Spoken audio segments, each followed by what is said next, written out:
If there's one Google product I still miss, it has to be Google Reader. It showed up in 2005 as an RSS aggregator that neatly pulled all your favorite sites and blogs into a single, customizable feed. For anyone tired of algorithm-driven timelines, it felt like a calmer and more deliberate way to follow the web. Of course, it could get overwhelming if you subscribed to too much, but that was part of the charm. When Google pulled the plug in 2013, blaming low usage, the absence felt heavier than the stats would have suggested. Other services like Feedly, InnoReader, and the old Reader rushed in with plenty of solid features, even more than Reader had. Still, none of them quite managed to capture what made Reader special. It was fast, it was simple, and it was woven so cleanly into the rest of Google's ecosystem.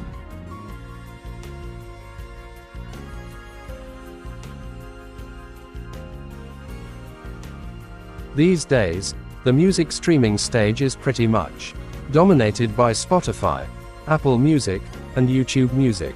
But before all that, there was Google Play Music.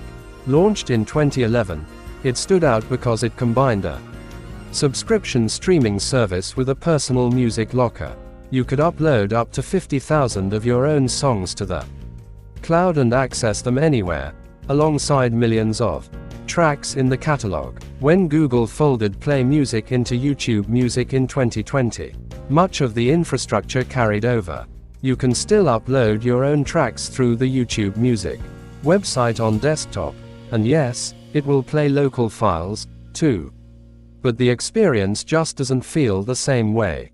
In Play Music, your personal library was central to the service, while in YouTube Music, it feels more like a side feature, overshadowed by the focus on videos, recommendations, and playlists.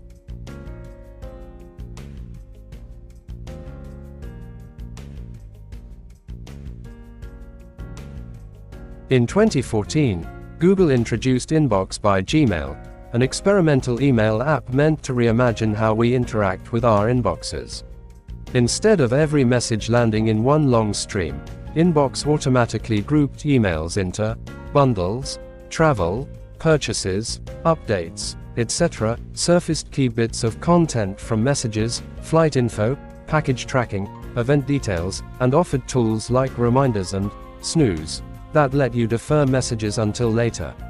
Google shuttered Inbox in 2019, saying in its blog post that many of its popular innovations had been absorbed into the main Gmail app. Gmail now includes snoozing, smarter notifications, nudges, and more, all ideas that Inbox helped pioneer.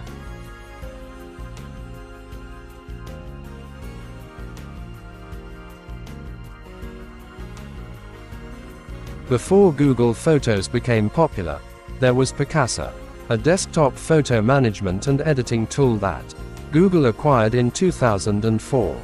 Picasa lets you organize photos offline, apply quick edits, and share them through its Web Albums service. In 2016, Google retired the Picasa desktop application and later Picasa Web Albums in order to focus on Google Photos, a cloud-first, cross-platform service. Google Photos is powerful, and adds many features Picasa lacked, especially mobile access, syncing, smart search, and machine learning. In that sense, it serves as a strong replacement, even if it represents a very different approach.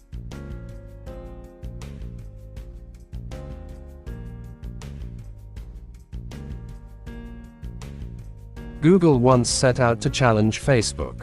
The result was Google+, which introduced features such as circles for sharing with specific groups, Hangouts for group video chats, Sparks for interest-based content, and integration with other Google products.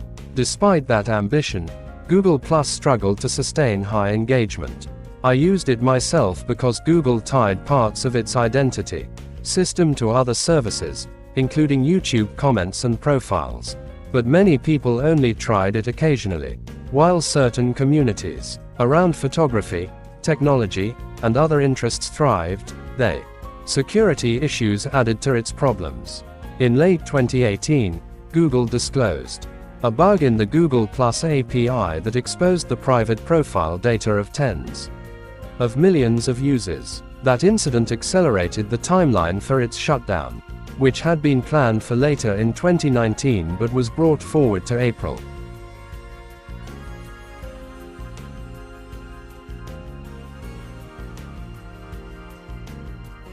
Launched in 2016, Allo was Google's bid to compete with WhatsApp, Facebook, and iMessage-style apps. Despite the innovation, Allo never gained widespread adoption. Most people were already invested in existing messaging ecosystems, and Google's own strategy was fragmented. It ran Allo alongside Hangouts, Duo, and Android Messages. In 2019, the company shut down Allo, encouraged users to export their chats, and shifted its attention to Android Messages and the rollout of RCS as the future of SMS.